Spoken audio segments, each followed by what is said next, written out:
Bienvenidos a Natularamente. Hoy tenemos en la entrevista a mi querido Jorge Ortega Blázquez. Es un amigo, es escritor, fue mi profesor en el instituto. De ahí nos hicimos amigos. Tiene muchas cosas interesantes que aportar y no hay ninguna conversación con él que no aprendas algo nuevo, te rías y aún así hagas que tu mente crezca un poco y se abran nuevos horizontes. Espero que os guste y esta es la parte 1. ¡Vamos allá! Bueno, buenas tardes, Jorge. Gracias por la entrevista. Gracias a ti, Lara, y un placer estar aquí. El placer es mío. Bueno, voy a presentarte para quien no te conozca. Jorge es mi gran amigo, fue mi profesor en el instituto, de ahí nos hicimos amigos. Eres un erudito, eres un humanista y eres un gran escritor. Y quiero que la gente te conozca un poquito más, porque tienes mucho que aportar, la verdad. Y yo sé que eres bastante humilde en ese sentido, no te gustan las entrevistas, me ha costado tenerte aquí hoy. Tengo unas preguntitas para ti, que la he dividido en bloques. Muchas gracias, Lara. Para mí un placer estar aquí en este podcast que se llama Natularamente. Sí, señor. Efectivamente, ¿no? Y muy agradecido por concederme este espacio. Venga, vamos allá. Ole. Este episodio va dedicado a la escritura, a la literatura y la complicidad que tenemos de más de 20 años. Y quiero empezar por el bloque número 1, que es el escritor. Y la primera pregunta sería, ¿qué autor te habría caído fatal en persona, pero cuya obra admiras profundamente? Bueno, ahí tengo que decir que prácticamente la mayoría, porque no hay una correspondencia entre la personalidad del escritor, lo que el escritor es como ser humano, y después su obra, ¿no?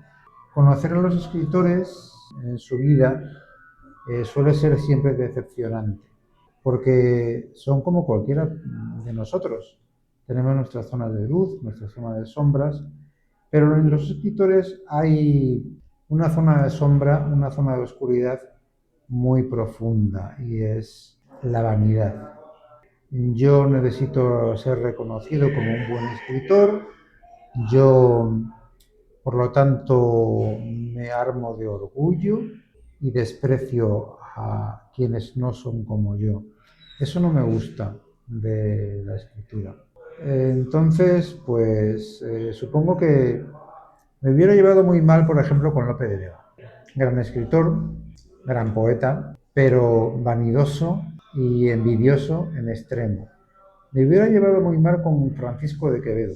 Y me hubiera llevado muy bien, supongo que con el autor, que no sabemos mucho sobre él, pero yo creo que me hubiera llevado muy bien con el autor del libro del buen amor, Juan Ruiz, el arcipreste, porque era un bribón, como yo.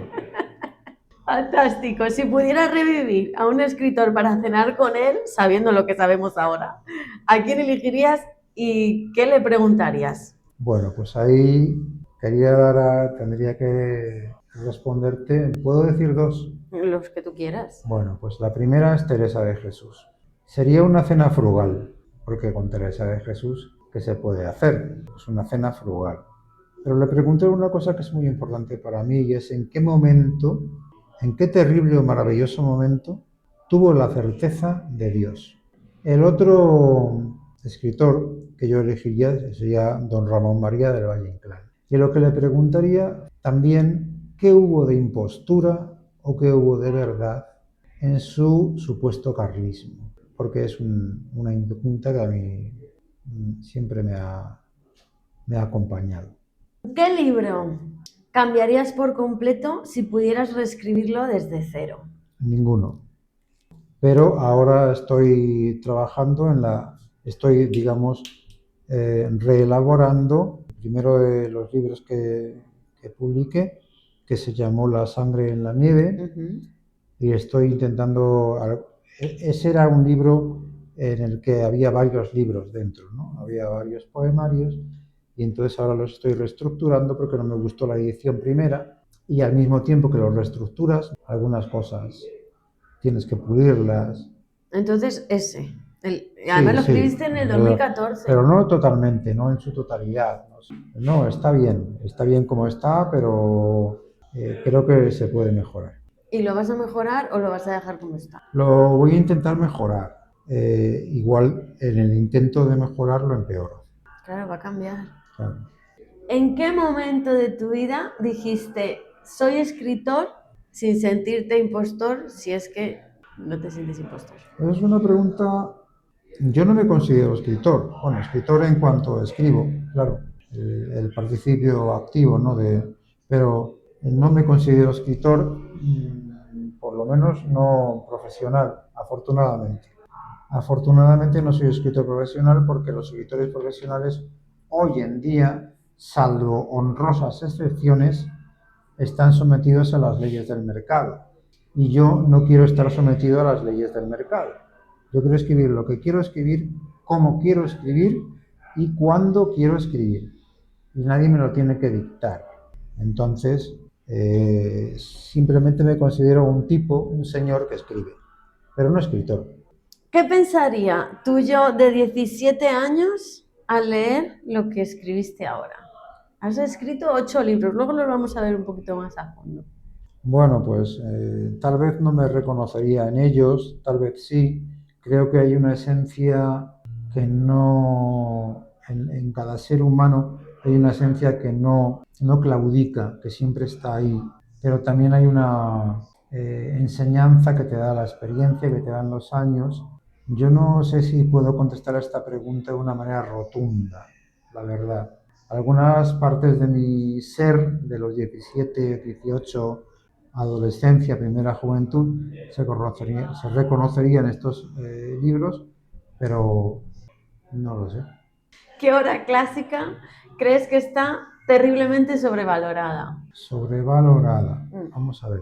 Sí, es que, bueno, mis queridos y nuestros queridos oyentes estamos espantando las moscas que nos asedian. Ay, Y sí. este comentario que hago es pues para darme oportunidad para pensar cómo voy a contestar a esta pregunta. Pero bueno, pero bueno, yo creo que, bueno, sobrevalorada, pero ¿por quién? Porque tú me preguntas por una obra clásica, ¿no, Lara? Sí. Bien. Bueno, pues entonces, sobrevalorada por el lector actual, el lector de ahora, que no conoce a los clásicos, ninguna. Ninguna está sobrevalorada, porque no las conocen, sencillamente. Yo te diría que están sobrevaloradas todas las novelas que se publican ahora, que son absolutamente anodinas, no tienen ningún sentido, no tienen ninguna sustancia y además son políticamente correctas hasta la extenuación, ¿no? Y que son las que más venden, ¿no? Ese fenómeno comercial de la literatura que empieza con el boom hispanoamericano. Cuidado que hay novelas extraordinarias dentro del boom hispanoamericano, pero eso de buscar un lector al que le enganche la lectura, una novela le incite a seguir leyendo, para mí es una trampa infernal, es una trampa diabólica. Eso va en contra de la literatura y esas son las que creo que están sobrevaloradas. Pon Sí. un ejemplo. Sí. No, es que Mójate. se puede decir el pecado, pero no el pecado. No, mójate.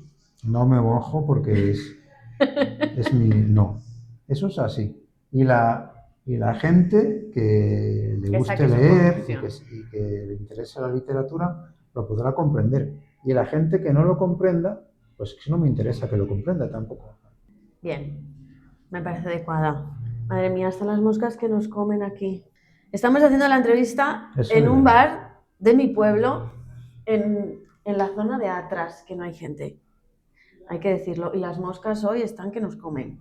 ¿Qué frase, verso o escena literaria te hubiese gustado escribir tú? Si hay alguna. Bueno, no hay ninguna, porque creo que cada uno tiene que escribir lo que le salga, como dicen en México, lo que le enlace, ¿no? Y compararse con otros escritores siempre es un ejercicio de envidia, ¿no? Maravilloso. Que me hubiera gustado escribir a mí, hombre, claro, pues me hubiera gustado escribir el Cántico Espiritual de San Juan de la Cruz, pero no, yo no soy San Juan de la Cruz, yo soy yo, Jorge, y escribo lo que me nace. Maravilloso. Entonces, y me parece que eso tiene que ser así y que no debo contestar a esa pregunta de otra manera. Me encanta. ¿Cuál fue el primer texto del que te sentiste realmente orgulloso. Si hay alguno que cuando tú lo hayas escrito que digas, esto. No, no me siento orgulloso. El orgullo para mí es una lacra. El orgullo hay que desterrarlo de nuestras vidas. Pero si me dices cuál me gusta más, te voy a decir uno.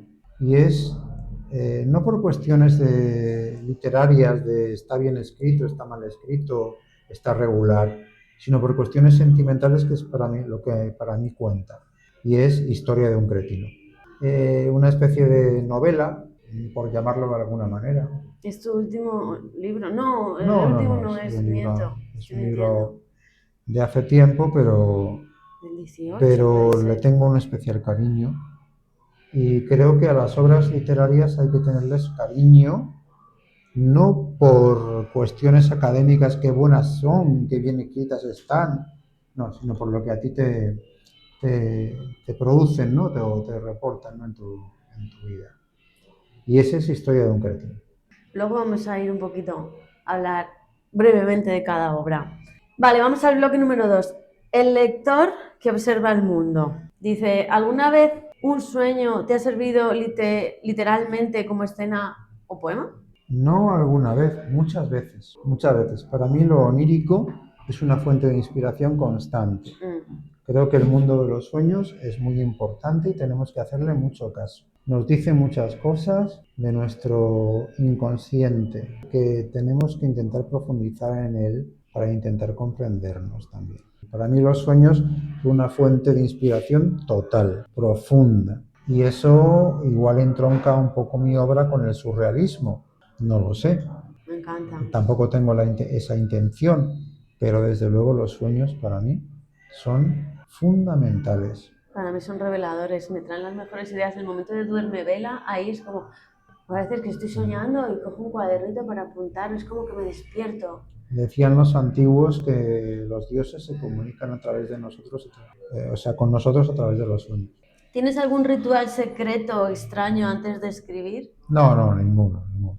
Yo creo en lo que decía Becker, que es la poesía es un 10% de inspiración y un 90% de transpiración. Trabajo. ¿Qué personaje literario te habría encantado tener como mejor amigo? Hombre, sin ninguna duda, el Marqués de Bradomín. ¿Por qué? Porque es como yo, feo, católico y sentimental.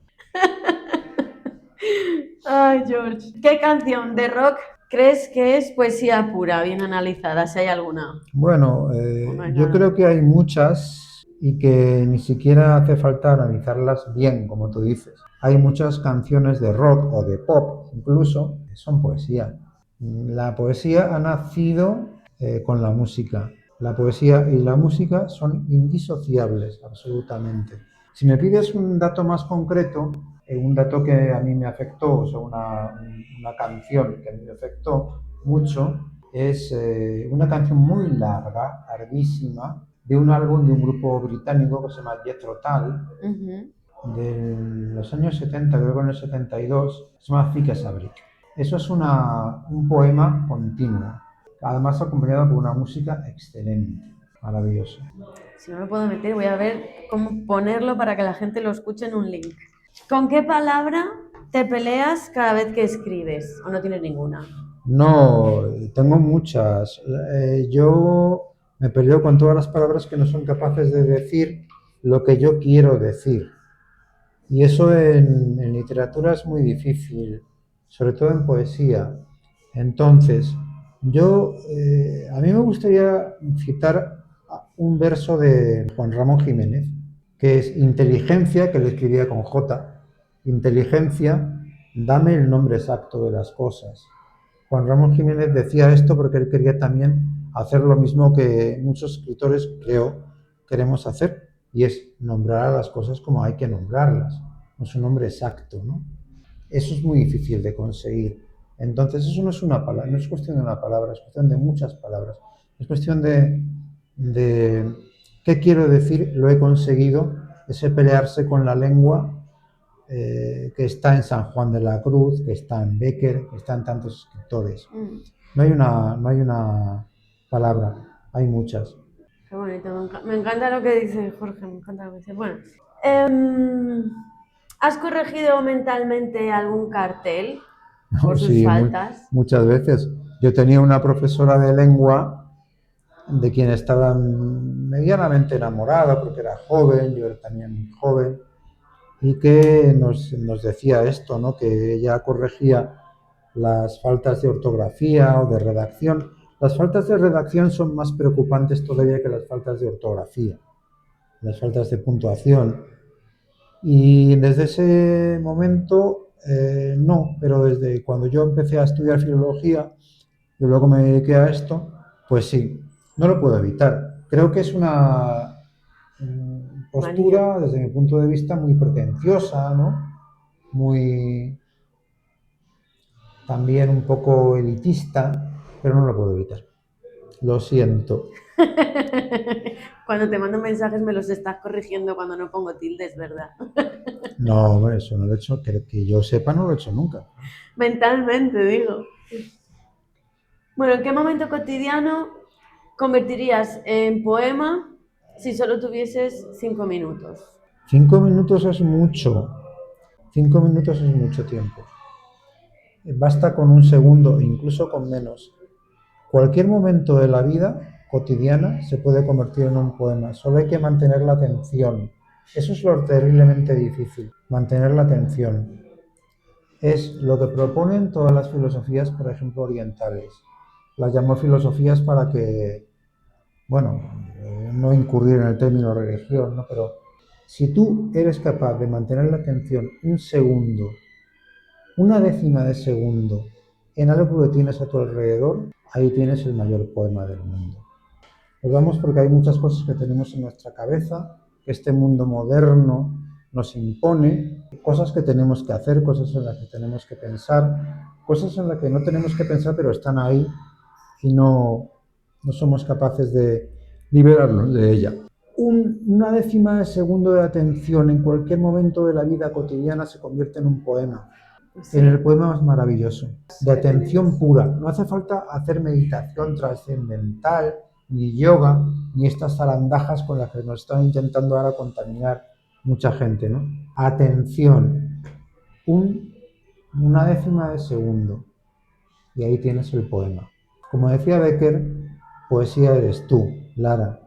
Pero no porque seas tú y te quiera conquistar, ¿no? De cualquier manera, no. No, porque la poesía está ahí, en lo que nos rodea. Pero hay que saber verla. Bueno, vamos al bloque número 3. El profe. Vamos a decir a nuestros oyentes, para quien no te conozca bien, que Jorge, yo te conocí siendo mi profesor en el Instituto de Literatura Universal, en mi último año de instituto.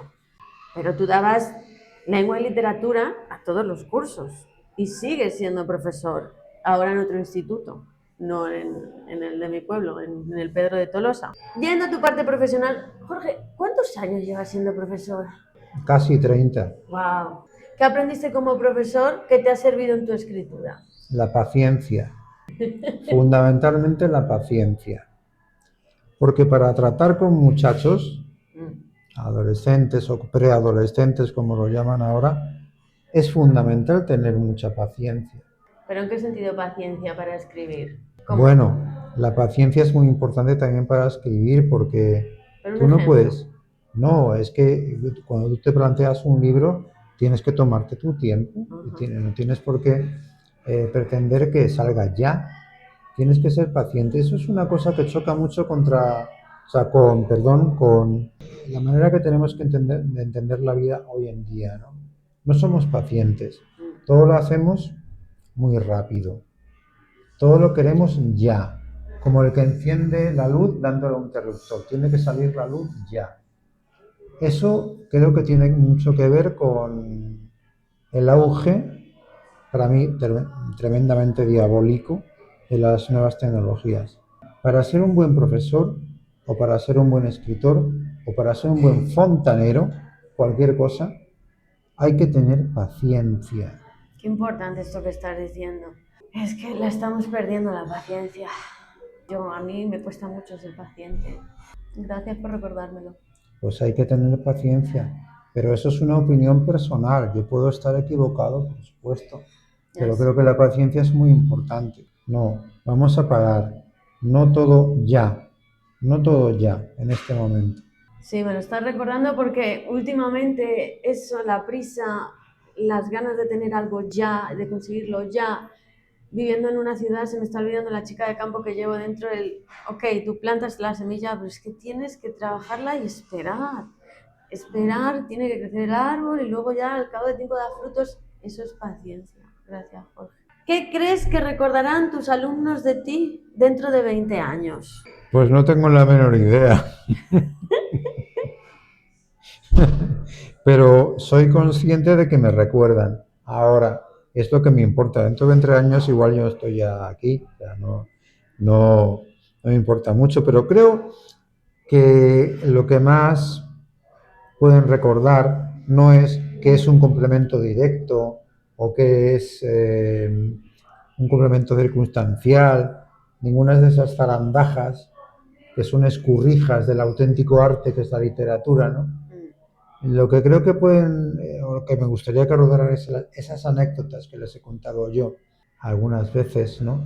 Sobre escritores, ¿no? Sobre la vida y lo que han hecho los escritores, como por ejemplo cuando Rafael Alberti ganó el premio de literatura nacional, ¿no? En no sé qué año de la década de los 20, tampoco eso me parece importante. Joder, profe, me ha suspendido porque no he puesto el año exacto de... No, que se gastó todo el dinero en helados y en invitar helados a la gente. Las miles de anécdotas que puedo contar sobre Valle Inclán, esas cosas son las que llegan. Luego ya cada uno, si quiere leer, que lea, y si no, que no. Y ya está. Eso es lo que más pueden recordar, porque yo es lo que recuerdo de mis profesores. Jorge, cuéntame alguna anécdota de Valle Inclán, que yo no me sé ninguna. No, pero bueno, claro, es que como yo te di clase de literatura universal, ahí no entraba Valle Inclán, que no es literatura universal, claro, no me dejaban. Bueno, pues por ejemplo cuando murió en un hospital de Santiago de Compostela, que los médicos le tenían prohibido comer marisco y beber alcohol. Y él siempre se las arreglaba con sus amigos para que le llevaran al hospital botellas de Ribeiro o de Albariño, esos vinos tan buenos que hay en Galicia, ¿no? Bueno, es que para mis oyentes, como soy gallego, pues tengo que defender la tierra gallega. Dice Valle Inclán, cuando los médicos vienen a verlo y ve que tiene debajo de la cama un montón de botellas vacías de vino de Albariño o de Ribeiro y un montón de cáscaras de mejillones y de almejas, etcétera, etcétera. Pero hombre, don Ramón, le hemos dicho que usted no puede comer estas cosas ni beber alcohol. Ya, don Ramón se estaba muriendo, vamos a ver, él lo sabía. Sabía que le quedaban 2 días o 3. Y ya está, dice, no me extraña que con la humedad que hay en este hospital no crezcan estos bichos ahí debajo de la cama. Por ejemplo, ¿no? Es una anécdota maravillosa que yo la conozco, no de primera mano, pero sí de segunda, porque me la contó mi profesor de literatura, catedrático de literatura en la Universidad Complutense, Andrés Amorós, que entrevistó al doctor que trató a don Ramón María del Valle Inclán en su lecho de muerte, digamos. ¿Qué le dirías hoy al Jorge que daba clase en el instituto y tenía a una tal Lara como alumna? Yo sigo dando clase en un instituto muy distinto al que daba clase cuando tú, Lara, mi querida Lara, entrevistadora maravillosa. Gracias. Pero yo le diría que hiciera caso de la letra del tango. 20 años has dicho. Bueno, pues el tango dice que 20 años no es nada. Mi febril la mirada. Y entonces, desde la perspectiva de que han pasado 20 años o más, vamos a centrarnos en lo que realmente importa. Hay cosas que son importantes, muy pocas, como dice el Evangelio, libro al que yo me adscribo absolutamente, y cosas que son la mayor parte de las cosas en las que dedicamos nuestro tiempo no tienen ninguna importancia, superfluas, completamente. Pues sabes que yo nunca me habría imaginado estar aquí 20 años después. Bueno, así que me gusta. Entonces, vamos a centrarnos en lo que es realmente importante, que son pocas cosas. No voy a decir qué cosas son, porque eso cada uno lo tiene que valorar, ¿no?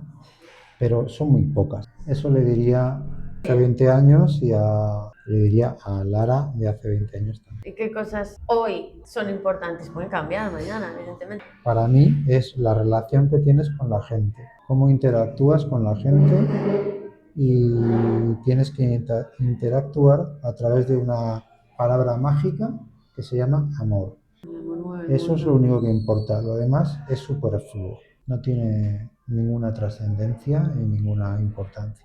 Ole. El penúltimo bloque, el cuarto. El humor y lo cotidiano. Venga, si fueras un personaje de novela, ¿serías el protagonista atormentado, el sabio excéntrico o el narrador irónico? El protagonista atormentado. Pero por vocación romántica, nada más. Tú sabes, Lara, querida Lara, que yo siempre he sido muy romántico. Sí. En el buen sentido de la palabra. Sí. Explícalo a los oyentes qué es el romántico. No, el romántico no es el cursi que invita a cenar a su novia y le enciende unas velitas y le regala unas flores. El romántico es el rebelde, absolutamente. Y como es rebelde y no le gusta lo que ve, pues vive atormentado.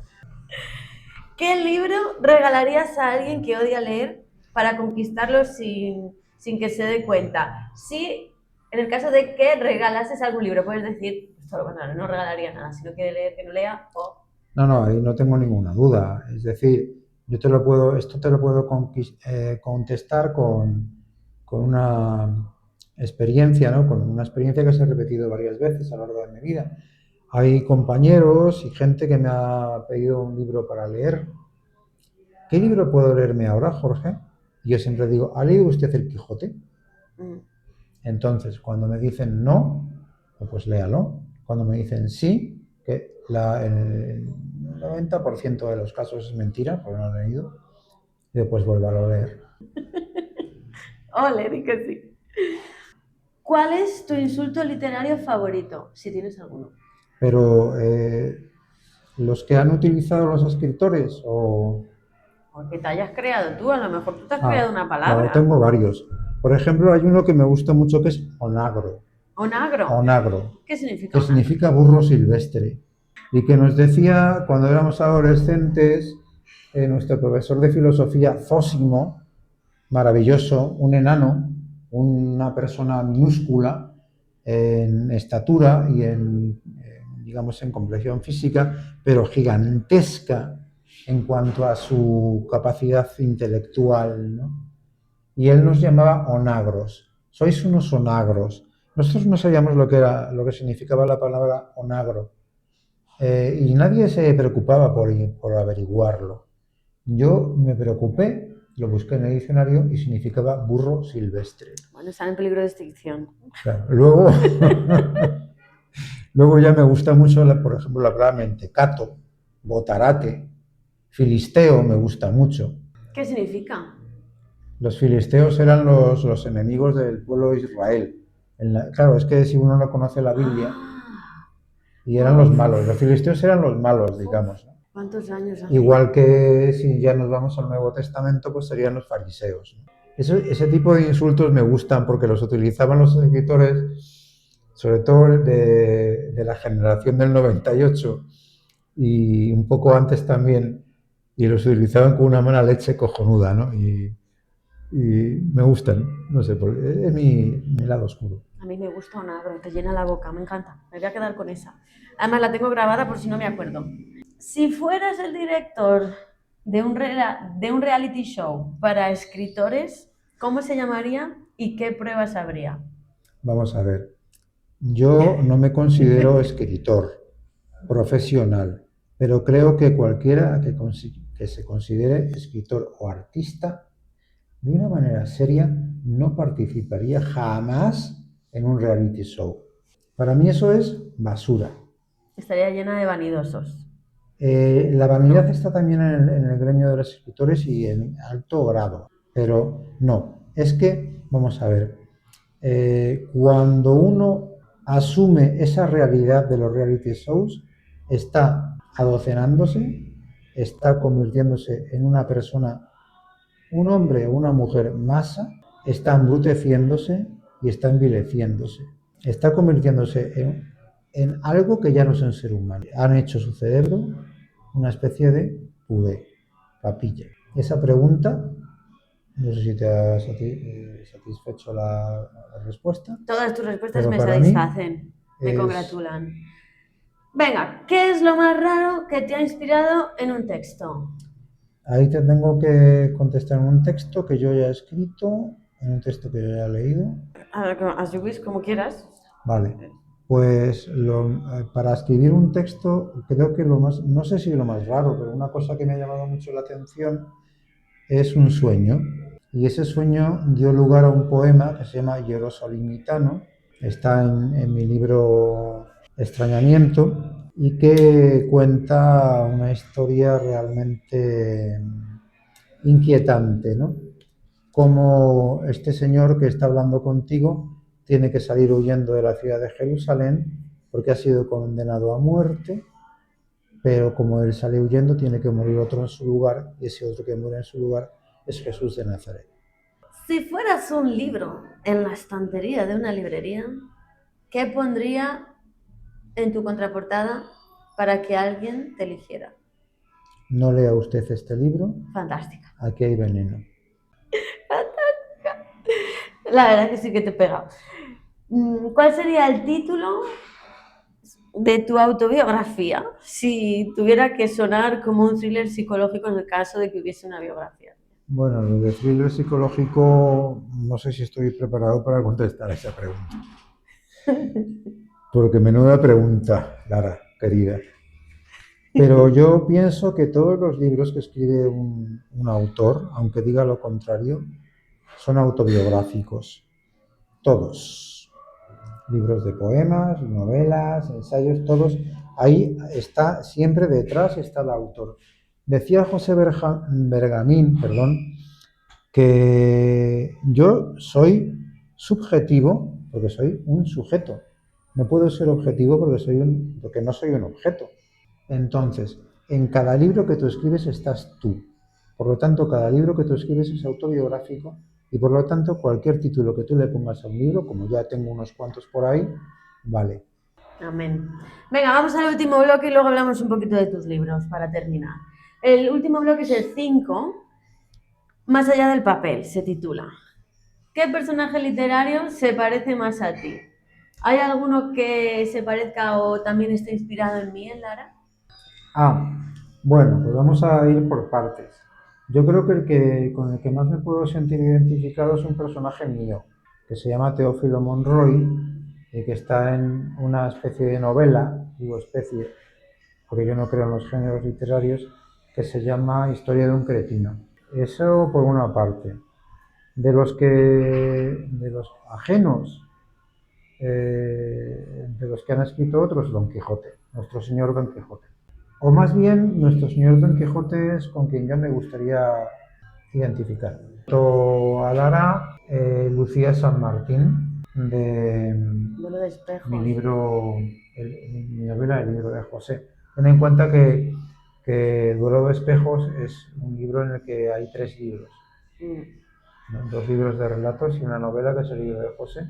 Pues hay una parte que es el libro de José, en el que aparece un personaje que se llama Lucía San Martín, que es Lara Vázquez, claramente, porque Lucía remite a luz por etimología y San Martín porque estamos aquí en San Martín. Qué bonito. Gracias. ¿Qué libro te regaló a alguien y te marcó más de lo que tú esperabas? Bueno, eso no lo recuerdo muy bien. Lo que sí te puedo decir es que un libro que me marcó profundamente fue El Zaratustra de Nietzsche. Cuando tenía 18 o 19 años lo leí, luego lo leí otras muchas veces y ese libro realmente cambió mi vida, ¿no?